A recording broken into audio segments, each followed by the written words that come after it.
Good afternoon, everyone. I'm Rigolon, Associate Professor for Social Sciences. Welcome to the IIT Social Sciences Great Problems, Great Minds Seminar Series. For today's seminar, we will open the floor to questions at the end after the talk and lecture. So today's speaker, Dr.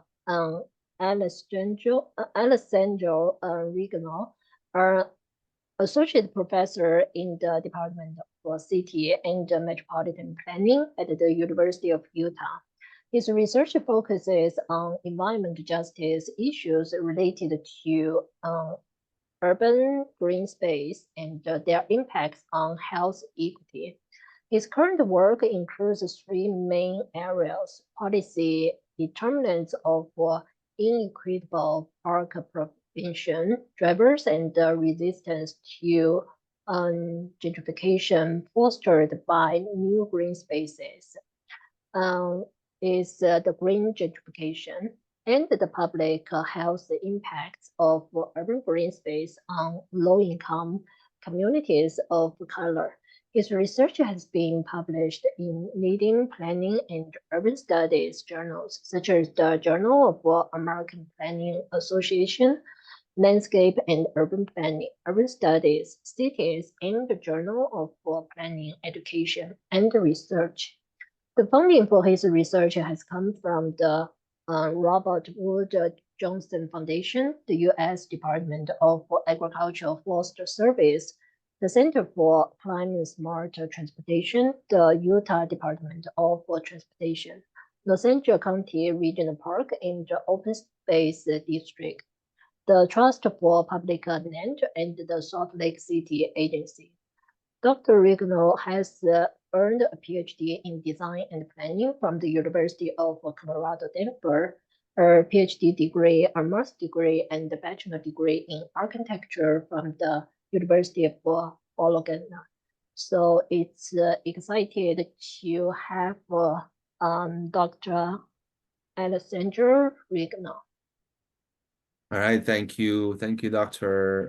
Wang, for the invitation, and it's a pleasure to join your school today and talk about this topic. So I was kind of fascinated by the title of the seminar, Great Problems, Great Minds.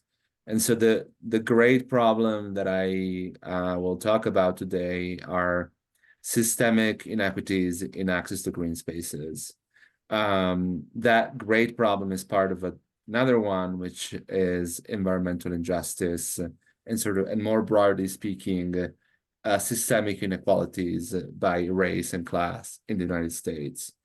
In terms of potential solutions, as my title of the talk says, I'm going to talk about three different kind of pathways: project, policies, and system change. And I'm going to argue that the struggle to address the issue requires like a multidisciplinary approach that integrates the three.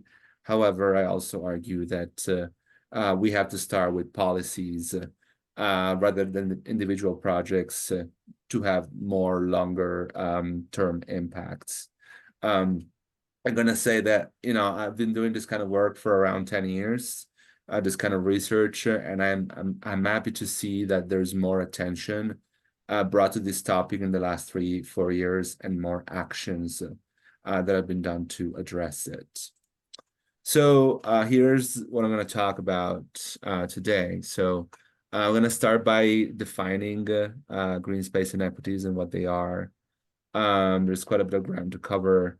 Near the end, I'm going to sort of talk about how it takes like an interdisciplinary approach, wherein different actors in different disciplines can play complementary roles. Before going into the topics here, I wanted to define urban green space, so we are on the same page. So I refer to green space as any cluster of urban vegetation, either on public or private land. It includes parks, greenways, tree canopy cover, green backyards, green school grounds, etc. I'm going to mostly talk about parks because that's where most of the research has been done, but once in a while, I'm going to talk about other types of green spaces. So, sort of to ground ourselves into this topic, I wanted to begin by talking about how the COVID-19 pandemic, sort of how we spoke about the issue of green space and green space inequities.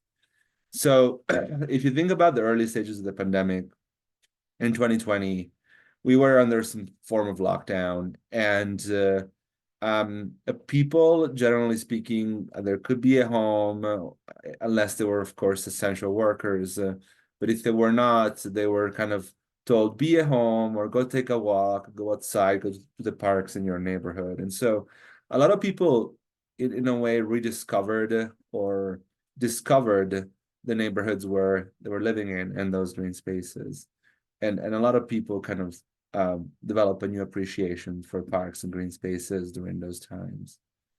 The directives, however, to be outside and be safe assumed that everybody had quality and safe green spaces close to home. And many low-income people of color in different communities around the country try to follow these directives, but unfortunately, as probably they knew before, they found little green space available, or parks that had poor maintenance, few amenities, and some parks with safety issues. And so what this moment brought was, among many, including the media, a reckoning about the inequities in park provision or green space provision in American neighborhoods.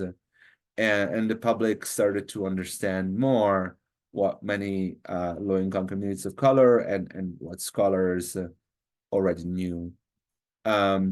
It was a moment of reckoning about these deep inequities, and it came about a broader reckoning around systemic racism and inequalities. And around the same time, you might remember, unfortunately, the tragic police killings of unarmed Black people like George Floyd, Breonna Taylor, and others. And we also saw many Black Lives Matter protests around the country.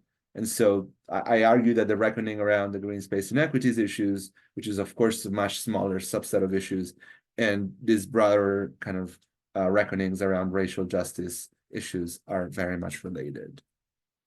So let's talk about what these inequities are.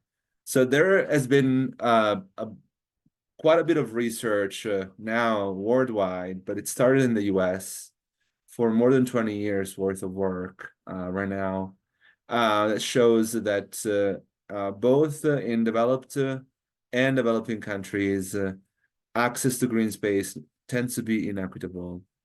And so let's unpack what that means a bit more. So I tend to regroup the findings of this research into three different areas: proximity to green space, the quantity of green space, and the quality of green space. So proximity describes who has walking access to parks. So we generally use a half a mile or a 10-minute walk as a threshold. Quantity describes measures like acres of parks in a given neighborhood, or acres of parks per person in a neighborhood, which can be a measure of like how congested a park is. And then quality describes a variety of more like ephemeral things, but important, like, are there playgrounds? Are there soccer fields or basketball courts? Are parks well maintained? Are they well programmed? Are they safe at different times of the day? And so the research shows that for proximity, findings are mixed, wherein some studies found that white affluent groups have better walking access to parks, whereas other studies in different cities show that there are some low-income communities of color that have good walking access to parks. Where the inequities are stark are for quantity and for quality. So for quantity, the findings show strong inequities where low-income people of color have access to fewer acres of parks and fewer acres of parks per person.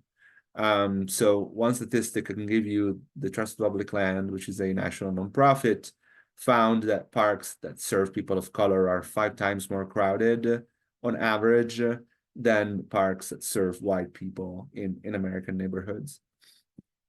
For quality, there are also striking inequities.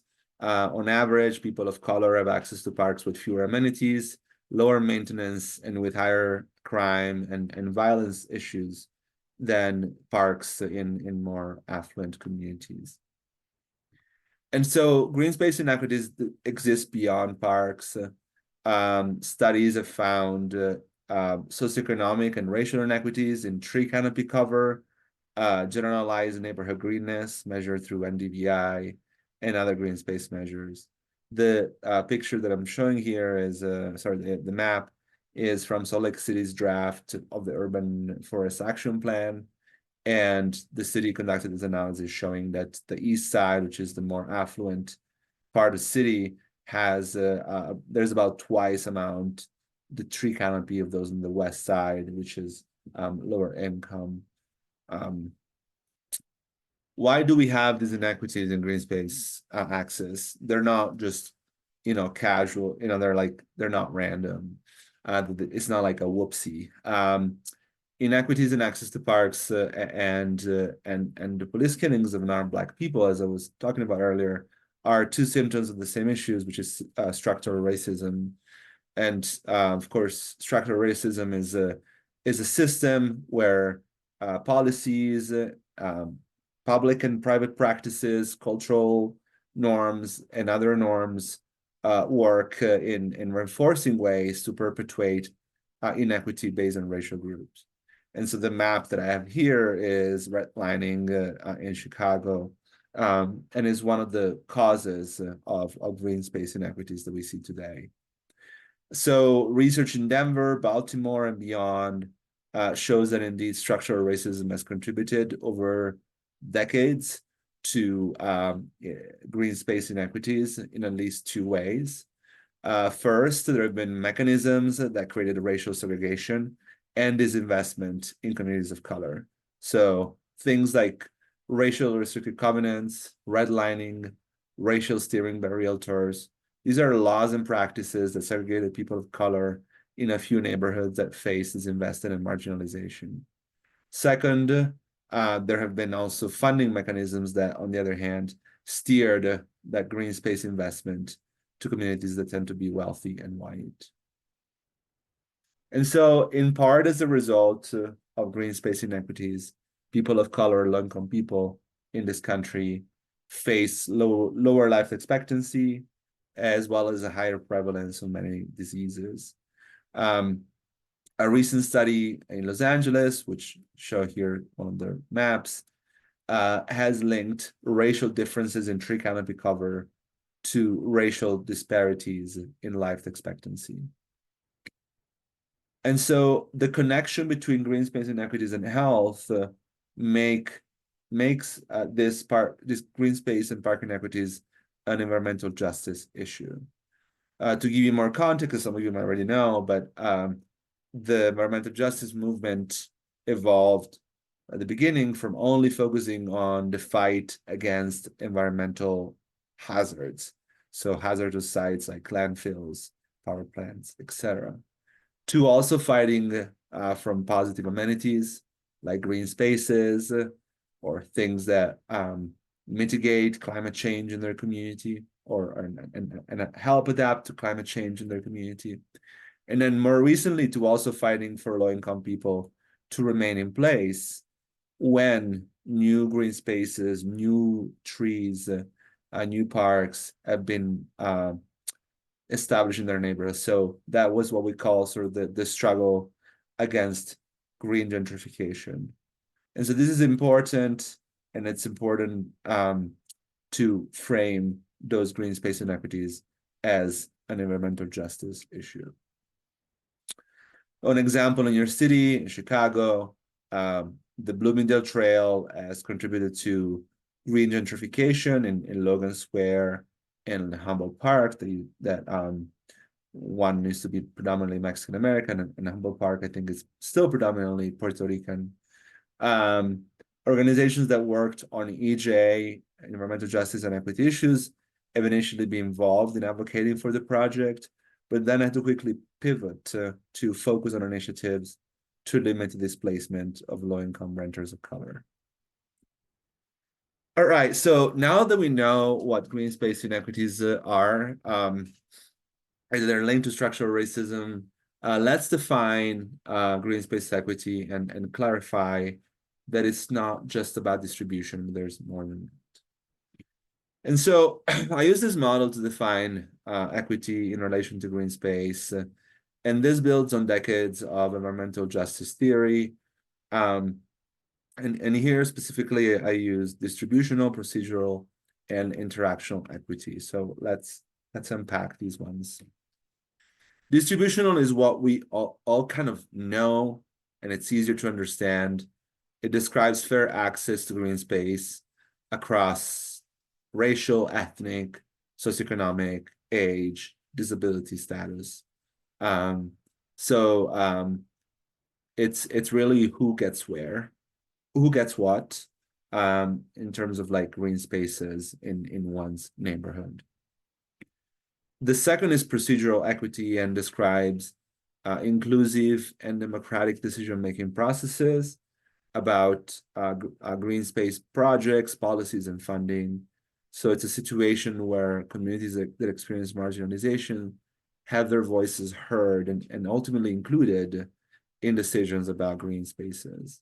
And so this is about more process and empowerment.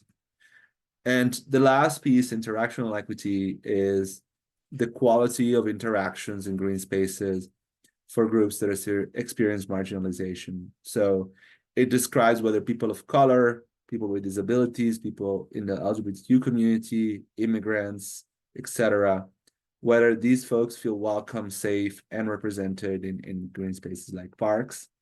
So it's about park design, programming, and management that can make people feel like they belong. All right, so moving on. So now that we know what green space equity is, let's see how we can get there. It's, of course, not an easy task. It's a very difficult task, but in the last 10, 15 years or so, cities like Los Angeles, Minneapolis, and many others have made tangible strides toward green space equity. As I said a little back ago, I'm going to talk about the three pathways to this goal. We're going to describe them and then see how they're related. And again, I'm going to argue again that addressing inequities in green space requires complementary approach, including all these three pathways, but upstream approaches that focus on policy and system change are the ones that we should start with, and because they're more effective in the long term. So what are projects? Green space projects include the building things or planting trees, but they're basically affecting directly the built environment. So building a new park in a low-income community of color, a tree planting initiative in those communities, improvement of existing parks in communities of color. So this is the easiest pathway to understand, I think. This is, we're building things, we're affecting change locally. And they also, of course, provide great photo ops for politicians. That's why they love some of these things, right? Policies are more complicated, but they include local, state, and federal laws and regulations that affect the production, the management, and improvement of green space, as well as related issues such as brownfield cleanup that sometimes precedes the creation of parks, and policies to address gentrification that might follow the development of new parks. So in relation to green space equity, the policies, most of them are generally around funding streams that prioritize green space in disadvantaged communities. There's also some work around diversity, equity, and inclusion in parks and recreation agencies. And there's a lot more, and I'm talking about that. Systems change, man, it's a long-term goal, and it's very complicated, but it basically is a process that requires transformations in the policies, practices, power dynamics, social norms and mindsets that tend to underlie a given system. In this case, green space and related environmental justice issues are the system we're talking about. So in this case, for green space equity, we're talking about creating several policies that prioritize distributional, procedural, and interactional equity, but also changes in practice and power dynamics in institutions that deal with green spaces. This is a lot less tangible and requires like a longer arc, a longer kind of set of changes to occur. So these pathways are related, right? They don't exist in a vacuum, and I want to, share that with you because I think it's really important. So I represent them as concentric circles where projects is the smallest and system change is the largest one. So green space equity policies can, of course, help facilitate the construction of projects in low-income communities of color, for example, policies that dedicate funding for those projects. But green space equity projects, on the other hand, they can also, they have served in several occasions as demonstration projects that then show the need for a different policy. And so they have this kind of mutual relationship. Of course, as we adopt more green space equity policies, that contributes slowly to changing the system around green spaces and broader EJ issues in a given community. And then also, as system change occur, those systems can facilitate the adoption of more and more green space equity policies. And finally, as we move toward positive system change, it should become increasingly easier to build green space projects in the communities that need them the most. So if you see this as a little bit of like a theory of change that shows how all these are related, and sort of, again, I'm arguing you should start from the center where policies are. So let's see a few examples to give life to this, show some photos of places. So the first project I want to feature is the Los Angeles State Historic Park, which it's a beautiful view of downtown Los Angeles. And so it's a state park, interestingly. It is a 32-acre park northeast of downtown LA and surrounded by low-income communities of color like Chinatown. For the ones of you who are baseball fans, this is real close to Dodger Stadium. In the early 2000s, this was a 32-acre vacant lot that was slated to become warehouses. However, there was a coalition that was led by a few local nonprofits, and they filed an administrative complaint with the federal government, which was going to fund, in part, these warehouses. Residents wanted to turn this land into a new park, and in the complaint, the coalition used environmental justice and civil rights laws to argue that the surrounding, that the planned warehouse would have harmed the surrounding low-income Latino and Asian communities. The federal government eventually sided with the coalition and withdrew funding. So they dodged the warehouse, but now how the park happened. Later on, some of the same people in that coalition helped pass a state policy in California called Proposition 84, which funds parks in throughout California, but especially with some money dedicated to low-income park poor communities. And so they applied for this funding eventually, and they got money to build this park, also with involvement of the state park system, which now manages this urban park. And the park opened in 2017. So it's a story of local advocacy, the use of environmental justice laws, and then of funding policies like Proposition 84. And again, there are a series of policies that made this happen. Another example is Pogo Park in Richmond, California. This is it's built and managed by nonprofit is also called Pogo Park. Richmond, California is one of the most low income and diverse parts of the Bay Area.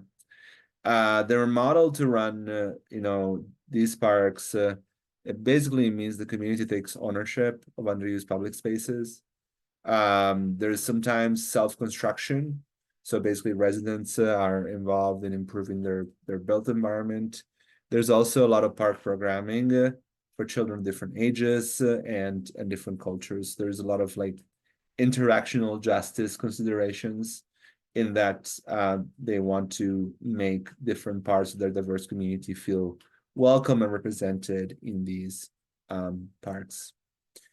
There's also examples across the country. I'm familiar with work in California because I've done a lot of research there, but there's also like a lot of more production of these spaces at scale. So in New York City, for example, the Trust for Public Land built more than 214 green playgrounds, basically turning asphalt playgrounds into greener environments. And so these, my understanding is that they're open to the community, or some of them are after school hours, and it improved significantly walking access to parks for many New York communities. So do these projects matter? Yes, they do. So focusing on Los Angeles, I did a study back in the day, and I found that the new parks that were built with the help of equity-oriented nonprofits between 2000 and 2015 contributed to significantly reducing inequities in park proximity and park acreage, with measurable gains for low-income people of color. Of course, as I'm going to say next, these projects would not have happened without policies that have been passed to prioritize the funding of these parks in certain communities and to prioritize the involvement of nonprofits to do this kind of work. So in terms of policies, I observed a shift from kind of focusing, nonprofits and cities focusing on like a project at a time to kind of starting to think about, systemic change. And so in the last 5 to 10 years, it's a promising thing to see. So there's kind of more overarching approach rather than like building one park here and one park there. So I co-authored a policy paper 3 years ago, and as part of that, we conducted a national search of green space equity policies, and we classified them into 7 categories that you can see here. You don't have to read all of this text, but what I wanted to kind of share is that there's a wide variety of approaches, and there's also a wide variety of places. From, of course, the California is going to be one of the most active ones, but there's also Pittsburgh, Milwaukee, Minneapolis, Miami, other places in California beyond Los Angeles, like Fresno, for example. And so most of the policies here focus on addressing distributional equity issues, like, for example, providing more funding for new parks in low-income communities of color. There's also some local policies around kind of procedural equity that some require certain community engagement activities, and some kind of require DEI training for park agency staff. One example of these policies is what I mentioned earlier, Proposition 84. One portion of that environmental bond had explicit equity criteria in the language of the implementation. And so funds were distributed equitably according to those criteria. Other parts of the bond did not include distribution equity criteria, and that money, as usually does, went to already wealthy communities. So the lesson here is that the equity criteria are fundamental in kind of determining equitable outcomes if policymakers want those outcomes.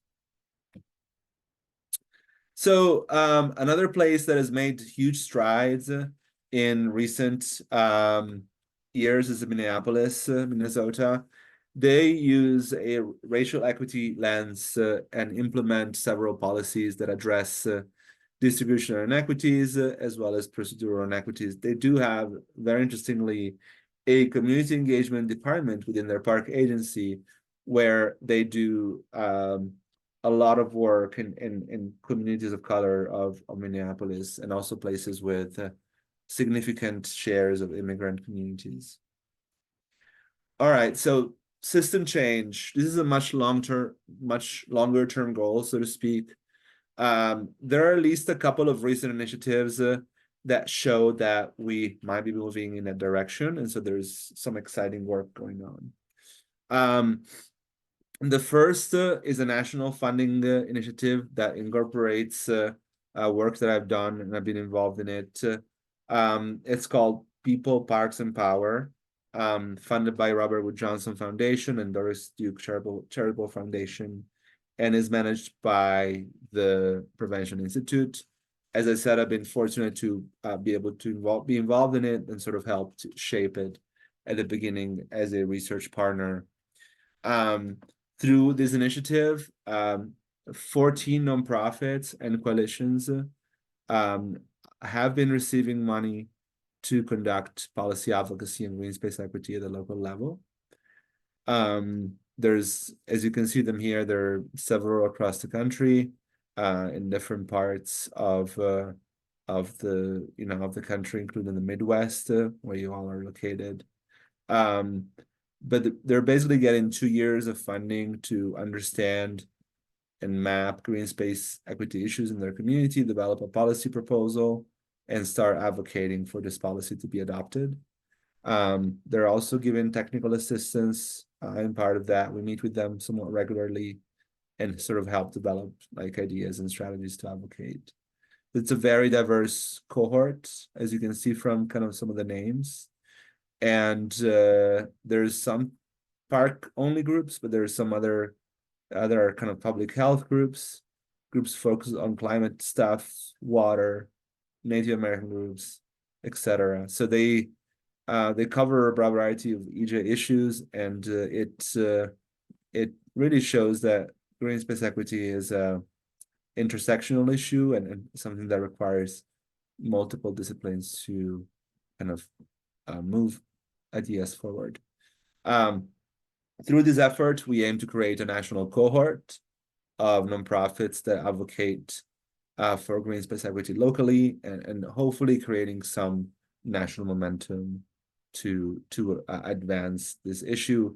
And of course, the North Star year of the initiative is that low-income people of color, those that are most affected by green space inequities, should be the ones empowered to develop policy solutions to address those inequities. Another symptom that system change could be happening, at least in California, is an initiative called Transformative Climate Communities, or TCC. So TCC provides, again, competitive grants to low-income communities around the state that are interested in becoming greener and more climate resilient, but to do so in an equitable way. Funding for this initiative should be used for a combination of greening initiatives, but also to create to preserve affordable housing, better jobs for low-income workers, education, etc. So it's a holistic initiative that where community greening is understood as one of the many needs of low-income communities of color, and with the understanding that greening should be paired with housing and other initiatives that can stabilize communities in their place. And so, again, to me, it's a sign that California is starting to see, things differently, and system around green space equity might be changing. So by this point, I hope we develop an understanding of what we can do to advance green space equity. And I know that there's probably students from different interests and different backgrounds. And I wanted to briefly talk about sort of what different professions can do to kind of, be part of this movement, so to speak. So for projects, we're looking at expertise like landscape architect, parks professionals, urban foresters, but also environmental agencies, nonprofit staffers, etc. At the policy level, nonprofits and advocates are probably the forefront, as are elected officials. There's also a role to be played for planners and academics to support this kind of policy change. And then for system change, you have like a broader set of advocates, kind of similar to policies, but might have like nonprofits that work on green space, EJ, water, climate, and affordable housing. So I guess my message here is that there are many disciplines and jobs that are needed to get this work done. So as I promised, I'm gonna try to finish in about 40 minutes, so I'm almost done. So I have a few takeaways for you all. The first one is that green space inequities are an environmental justice issue. Please remember to frame that as such. Communities around the country that tend to face traditionally EJ challenges like air quality issues, water contamination, etc. They also tend to lack access to safe quality green spaces. Second, we need to define green space equity as more than just distribution. So we need to focus on distributional, procedural, and interactional equity. The other two being the ones that are sometimes more ephemeral to describe. Third, all the three pathways, projects, policy, and system change matter and are complementary. We need all three, and they can influence each other. Fourth, as I argued, we need to take an upstream approach based on policy and system change. Without new policy and system change, it is hard to make a long-standing impact on equity. One interviewee that I interviewed in Los Angeles many years ago told me, and they're a nonprofit, we're building parks, but so we could be building 100 parks per year, and that still would not address the root causes of green space inequities in our city, and therefore the nonprofit they were working for was kind of shifting to like a more active policy advocacy work. What the policy and system change piece also kind of implies that parks professionals, urban foresters alone cannot solve green space inequities without help. There needs to be collaboration, work across disciplines, etc. And then last but not least, this work will be moot if the projects and policies that we think about don't seek to address green gentrification proactively and related displacement. And so green space agencies and nonprofits need to partner with housing groups, community development groups, and we need holistic initiatives like transformative climate communities in California. And so ending with a bit of a good news about system change. So about a year and a half ago, the Biden-Harris administration released the news of a memorandum of understanding among 10 federal agencies to advance green space equity. The 10 agencies are shown there on the right. If these work together to achieve this goal, then it's a symptom that systems change is happening. And, that green space equity is becoming a commonly recognized priority in the federal government with actions to facilitate that. This could be a pretty big deal, but I think we're still too soon to see how this will be actually implemented broadly. And there's also elections at the end of this year, so we'll see who will be in the White House. So with that, I am grateful for your attention, and I hope this was useful and new to some of you, or maybe there's some things you already knew, which is also good. And yeah, I'm looking forward to some questions, some comments, some discussion. Thanks.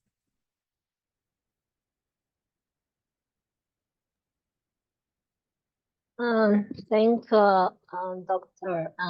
Alessandro Rigolon gave this great presentation about this green space equity solutions from projects, policy, and system changing these three different levels.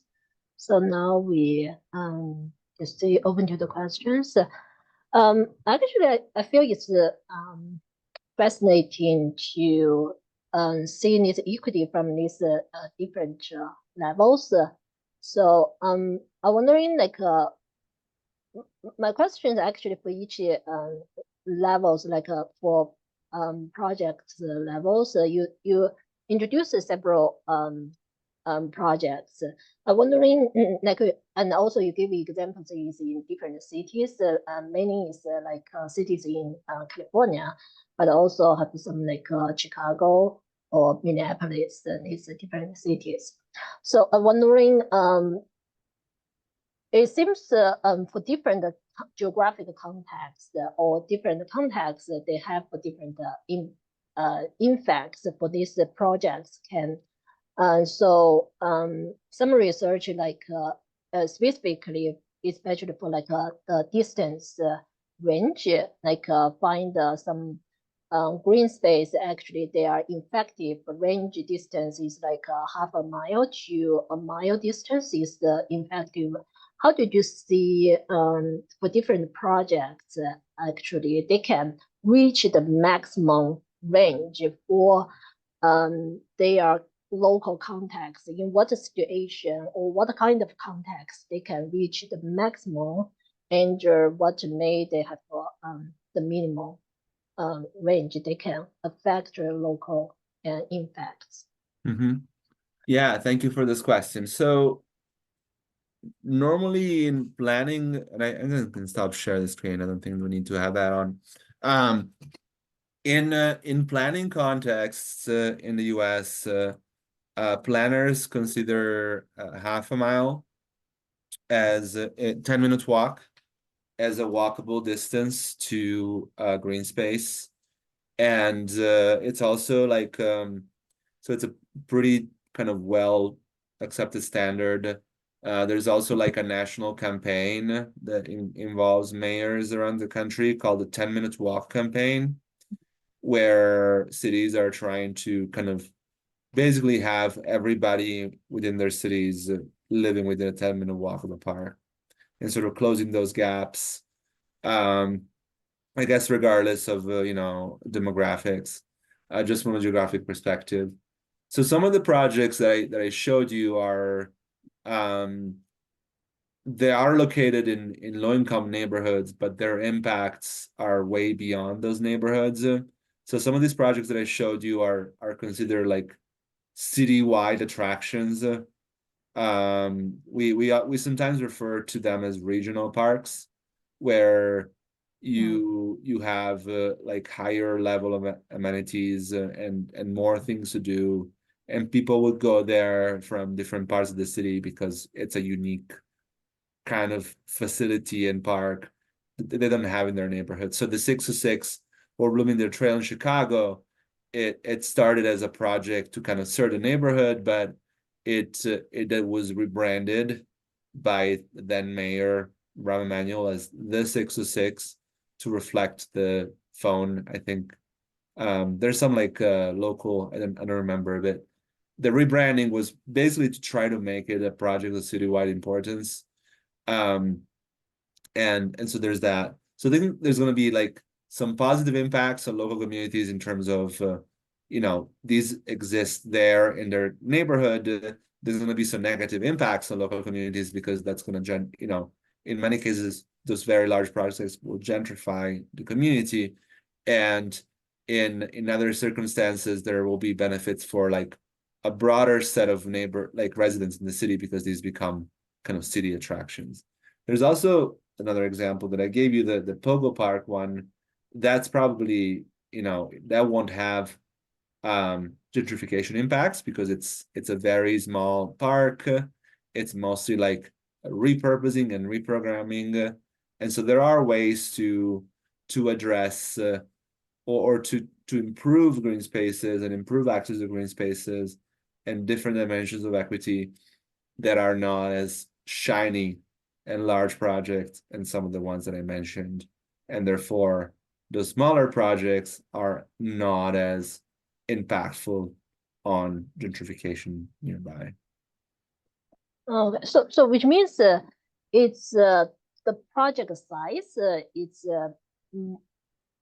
does matters, but at the same time, the parks build the functions and features also matter for their impacts on the local communities.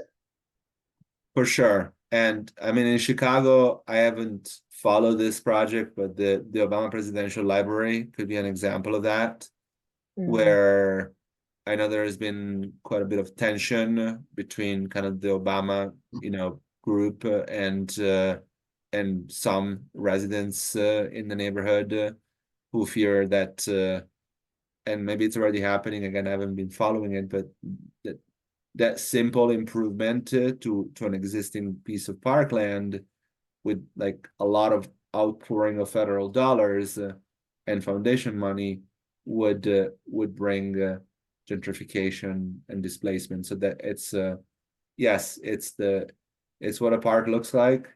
It's how a park is branded in many cases. So is there like a deliberate effort to use that new park or that renovated park as a way to attract capital? And if that's the case, then there is going to be some more likely some impacts on neighborhood change.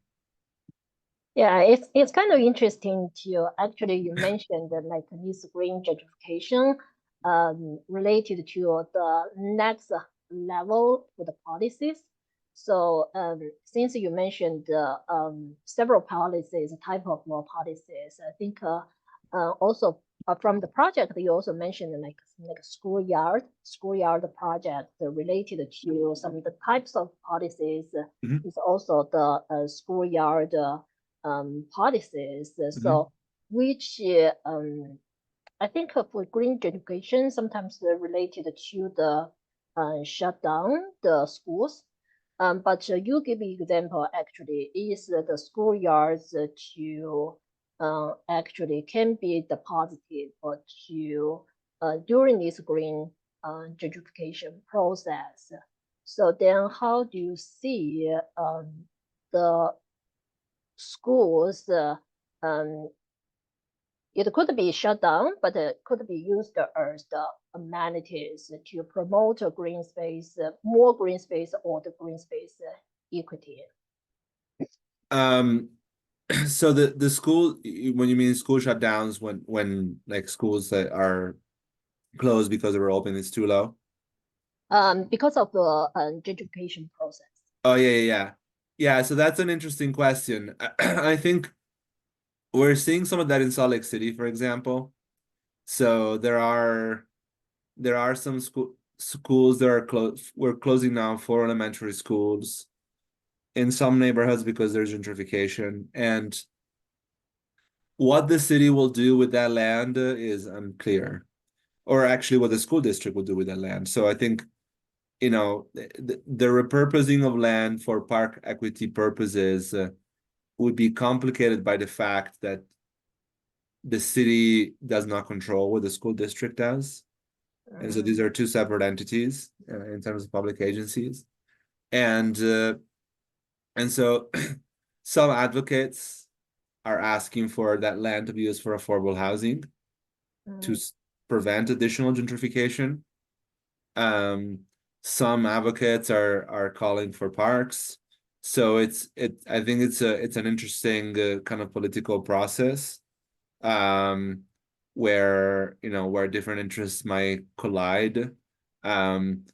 What I can say though is when the school grounds don't close, when the schools don't close, when the schools stay alive, then there has been some success, as I showed in New York City, to use the school grounds as parks after school hours, and that it seems easy, but it's not always, because there are some kind of liability issues, some safety and crime issues, and so some cities have done better jobs than others at they're called like joint use agreements, where the same school grounds are used during the school hours by the school district, and then they're used by the community at large after school hours.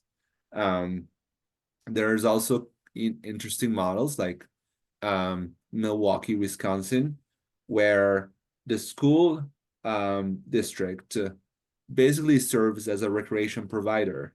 So the school grounds are designed to be school parks.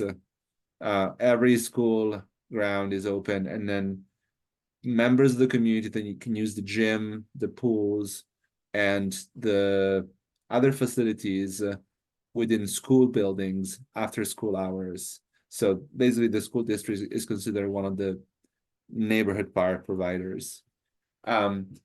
So yeah, I think it's as more and more schools close, it's going to be interesting to to see what different cities do with that land, and what priorities are addressed. In some cases, that they're simply turned that building into a charter school, and I assume Chicago's been doing probably the same, where a neighborhood school closes, and then somebody from a charter network comes up and says, "Can I have that building?"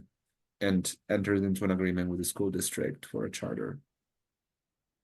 Yeah. Then how do you see it? And like as you said, like a school can be successful example to as the provider, no matter it's through Asian functions or other cities green space functions. Lead B actually is joint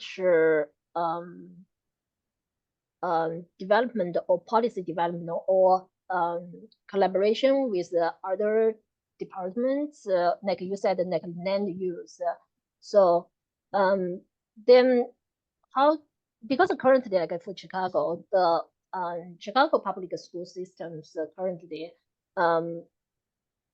gentrification can be the reasons of these schools close down. But in general, the Chicago public schools currently is the problem or issues is has more budget spending, but at the same time, the schools experience the underperformance in terms of the number of students enrolled.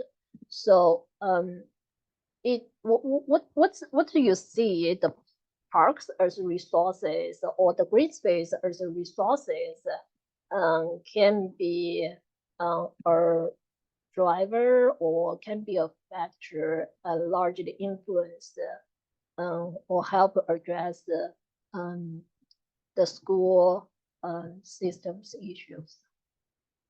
Well, I guess if the school grounds and athletic facilities become they start to serve more in the school community, then they can sort of demonstrate their usefulness via that. I believe in Milwaukee, there are some recreation programs that are run by the school district that are open to everybody, and so that could be probably a relatively small source of revenue, but could be one source of revenue. If the school districts enters in partnership with the city or the park district for the management of some school grounds, they can also get some money from the city or the park district, like in Chicago, and so that can help with some of their financial issues regarding facility maintenance and operation.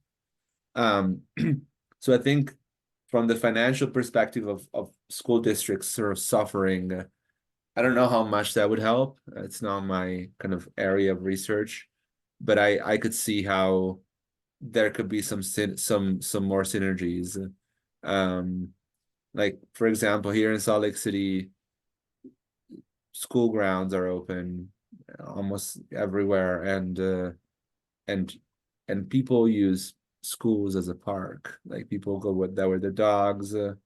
We go there with our kids sometimes, and yeah, so I think people see the value of that as public land, and maybe the schools could do a better job at messaging that value. Like, I mean, yes, they're primarily education providers, but they're also providing community space. And so, they're also providing meals to students. Um, and so there's certainly that messaging could be done better, communicating sort of the range of things that public schools do. So yeah, so great. So then so for the next level, like the policies, so it's definitely showing based on like your research is showing the importance of the parks to help green space use to help address this equity issue at the systems change level. So from the policies, so how did you see um actually, I like your the figures shows like the string circle. Then each one is interact each other, like from the project to policy, and the policy and back to the project. Then also the policy affect the systems change, and the system change affect back to policies. So for the green gentrification, it's a process like mostly we talk about is like we have the green space or green parks built here to lead to the gentrification process. Then also it could be also is a gentrification policy here happened first. Then we have the parks built in these areas. So it's kind of a loop. So we have the parks to lead the gentrification, but it's at the same time so the gentrification could be bring more parks in the areas. So did you see gentrification is always how did you see their benefits and the advantage and the disadvantage during this feedback process?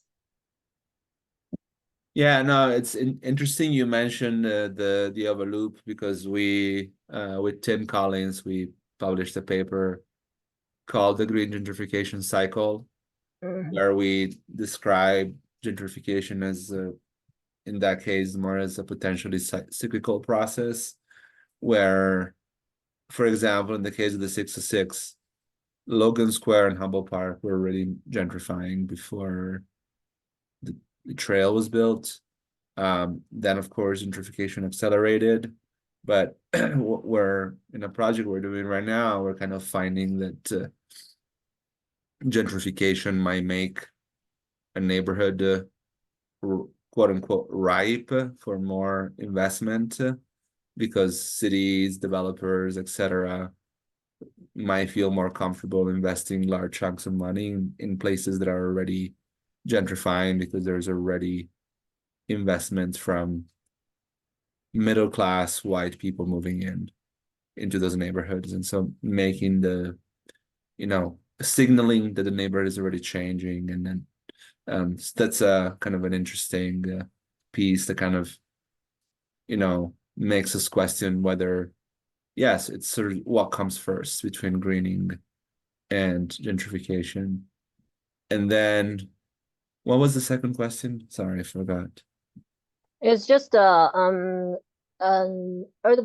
advantages, because usually when we talk about the gentrification, we think this process actually is caused increase in inequality. But did you see actually they bring more parks and to the areas could be the beneficial. Yeah, so I have done some work in this to answer that question. In short, we first of all we need to distinguish between gentrification and displacement. So gentrification is the influx of wealthier, generally white people to a lower income area, and public sort of real estate investment from developers and store owners. And displacement is the actual fact that low income renters, especially, can no longer afford to live in a place and have to move. And so the most negative part is the displacement piece. People are uprooted from their community, might lose their social network, some might become homeless or experience homeless temporarily. And so that's the most negative, at the core. On the gentrification side, well, we did some research about we did a scoping review 3 years ago with some colleagues, and we found that generally speaking, um, in when a park is built and then it gentrifies a community, even the people who stay in place might have mixed feelings about the park. They might not think it's for them.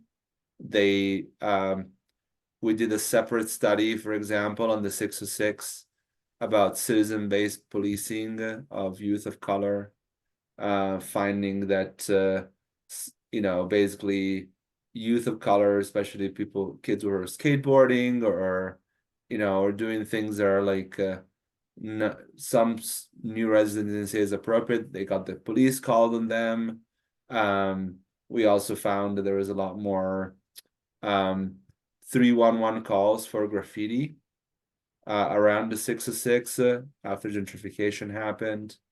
So yeah, we I think it's kind of a mixed bag in terms of who wins, even if folks who stay in place.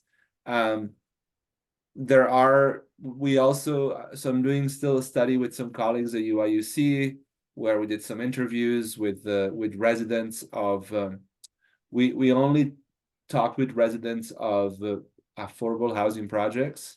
So those who are not affected cannot be displaced because they live in a project where they have like a very low rent, and and those reactions to the trail were more positive. So people kind of welcomed the trail, they welcomed the new amenity. They were not concerned about being displaced because they were there, and they have like safe housing that will not displace them. But some of them still kind of talked about how the neighborhood was changing and how some of the stores they used to go to could not stay open. They were displaced, and so the neighborhood changes from under your kind of feet, and you there's since more like a some scholars refer to like psychological displacement. So the culture changes, and the sense of belonging of low income residents, especially residents of color, kind of starts to diminish because the neighborhood is no longer what they used to see. Okay, I see. Great. So then I think just now you mentioned the major concern for this gentrification is the displacement. So which means especially for low income communities, they displaced out of these gentrified areas.